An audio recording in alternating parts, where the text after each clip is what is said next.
آپ صلی اللہ علیہ وسلم فرماتے جو بھی آسمانوں اور زمین میں ہے اللہ کے سوا غیب کی باتیں نہیں جانتا، اور وہ نہیں جانتے کہ وہ کب جی اٹھائے جائیں گے، بلکہ آخر کے بارے میں ان کا علم تھک کر رہ گیا ہے، بلکہ آخرت کے بارے میں ان کا علم تھک کر رہ گیا ہے، کچھ بھی نہیں، بلکہ وہ اس سے شک میں ہیں، بلکہ وہ اس سے اندھے ہیں۔ اور کافروں نے کہا کیا جب ہم اور ہماری باپ دادا مٹی ہو جائیں گے کیا ہم قبروں سے نکالے جائیں گے؟ تحقیق یہی وعدہ ہم سے اور ہمارے باپ دادا سے علم سے اس سے قبل کیا گیا تھا، یہ صرف اگلوں کی کہانیاں ہیں۔ آپ صلی اللہ علیہ وسلم فرما دیں زمین میں چلو پھرو، پھر دیکھو کیسا انجام ہوا مجرموں کا، اور آپ صلی اللہ علیہ وسلم غم نہ کھائیں، اور آپ صلی اللہ علیہ وسلم دل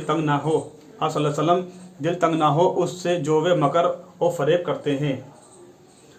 اور وہ کہتے ہیں یہ وعدہ کب پورا ہوگا اگر تم سچے ہو۔ آپ صلی اللہ علیہ وسلم فرما دیں شاید اس عذاب کا کچھ تمہارے لیے قریب آ گیا ہو جس کی تم جلدی کرتے ہو، اور بے شک تمہارا رب البتہ لوگوں پر فضل والا ہے لیکن ان کے اکثر شکر نہیں کرتے، اور بے شک تمہارا رب خوب جانتا ہے جو ان کے دلوں میں چھپی ہوئی ہے اور جو وہ ظاہر کرتے ہیں، اور کچھ غائب پوشیدہ نہیں زمین اور آسمان میں مگر وہ کتاب روشن میں لکھی ہوئی ہے۔ بے شک یہ قرآن بنی اسرائیل کے سامنے اکثر وہ باتیں بیان کرتا ہے جس میں وہ اختلاف کرتے ہیں، اور بے شک یہ قرآن البتہ ایمان لانے والوں کے لیے ہدایت اور رحمت ہے۔ بے شک تمہارا رب اپنے حکم سے ان کے درمیان فیصلہ کرتا ہے اور وہ غالب ہے، علم والا ہے، بس اللہ پر بھروسہ کرو، بے شک تم واضح حق پر ہو۔ بے شک تم مردوں کو نہیں سنا سکتے، نہ بہروں کو اپنی پکار سنا سکتے ہو، خصوصاً جب وہ پیٹ پھیر کر مڑ جائیں، اور تم اندھوں کو ان کی گمراہی سے ہدایت دینے والے نہیں، تم صرف اس کو سنا سکتے ہو جو ایمان لاتا ہے ہماری آیتوں پر، پس وہ فرما بردار ہے۔ اور جب ان پر وعدۂ عذاب پورا ہو جائے گا تو ہم ان کے لیے نکالیں گے زمین سے ایک جانور، وہ ان سے باتیں کرے گا کیونکہ لوگ ہماری آیتوں پر یقین نہ کرتے تھے۔ اور جس دن ہم ہر امت میں سے ایک گروہ جمع کریں گے ان میں سے جو ہماری آیتوں کو جھٹلاتے تھے، پھر ان کی جماعت ودی کی جائے گی، یہاں تک کہ جب وہ آ جائیں گے اللہ تعالیٰ فرمائے گا کیا تم نے میری آیتوں کو جھٹلایا تھا حالانکہ تم ان کو اپنے احاطۂ علم میں نہیں لائے تھے، یا بتلاؤ تم کیا کرتے تھے؟ اور ان پر وعدۂ عذاب پورا ہو گیا اس لیے کہ انہوں نے ظلم کیا، پس وہ بول نہ سکیں گے۔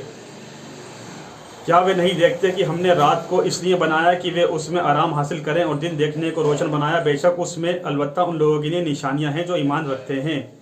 اور جس دن سور میں پھونک ماری جائے گی تو گھبرا جائیں گے جو بھی آسمانوں میں ہے اور جو زمین میں ہے سوائے اس کے جسے اللہ چاہے، اور وہ سب اس کے آگے عاجز ہو کر آئیں گے۔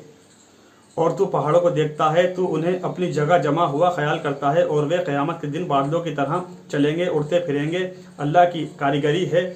جس نے ہر شے کو خوبی سے بنایا ہے، اور بے شک وہ اس سے باخبر ہے جو تم کرتے ہو۔ جو آیا کسی نیکی کے ساتھ تو اس کے لیے اس کا اجر ہے اس سے بہتر، اور وہ اس دن گھبراہٹ سے محفوظ ہوں گے۔ اور جو برائی کے ساتھ آیا تو وہ اوندھے منہ آگ میں ڈالے جائیں گے، تو صرف وہی بدلہ دیے جاؤ گے، بدلہ پاؤ گے جو تم کرتے تھے۔ آپ صلی اللہ علیہ وسلم فرما دیں اس کے سوا نہیں کہ مجھے حکم دیا گیا کہ اس شہر مکہ کے رب کی عبادت کروں جسے اس نے محترم بنایا اور اسی کے لیے ہر شے، اور مجھے حکم دیا گیا کہ میں مسلمانوں فرما برداروں میں سے رہوں، اور یہ کہ میں قرآن کی تلاوت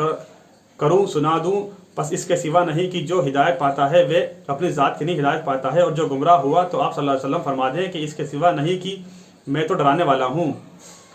اور آپ صلی اللہ علیہ وسلم فرما دیں تمام تعریفیں اللہ کے لیے ہیں، وہ تمہیں جلد دکھا دے گا اپنی نشانیاں، پس تم جلد انہیں پہچان لوگے، اور تمہارا رب اس سے بے خبر نہیں جو تم کرتے ہو۔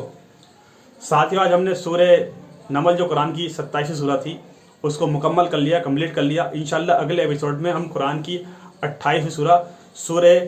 قصص کی شروعات کریں گے۔ تب تک کے لیے آپ ان قرآن کے لفظی ترجموں کو شیئر کرتے آئیے، عوام میں پھیلاتے آئیے، ہر انسان تک پہنچاتے آئیے، زیادہ سے زیادہ لوگوں تک شیئر کرتے آئیے، اللہ کی بات کو عام کرتے آئیے۔ اللہ تعالیٰ کہنے سننے سے زیادہ عمل کی توفیق عطا فرمائے، اور ہمارے کبیرہ صغیرہ گناہوں کو معاف فرمائے، اور اپنی رحمت، اپنی برکت، اپنی شفقت، اپنا کرم ہمارے پر نازل کرے، اور آپ کو ہمیں اس کام کو کرنے کا ثواب عطا فرمائے۔ اس کے ساتھ آپ سے اجازت چاہتا ہوں، انشاءاللہ اگلے ایپیسوڈ میں قرآن کی سورہ قصص جو 28 سورہ ہے اس کے لفظی ترجمے کے ساتھ شروعات کریں گے۔ تب تک نہیں، السلام علیکم ورحمۃ اللہ وبرکاتہ۔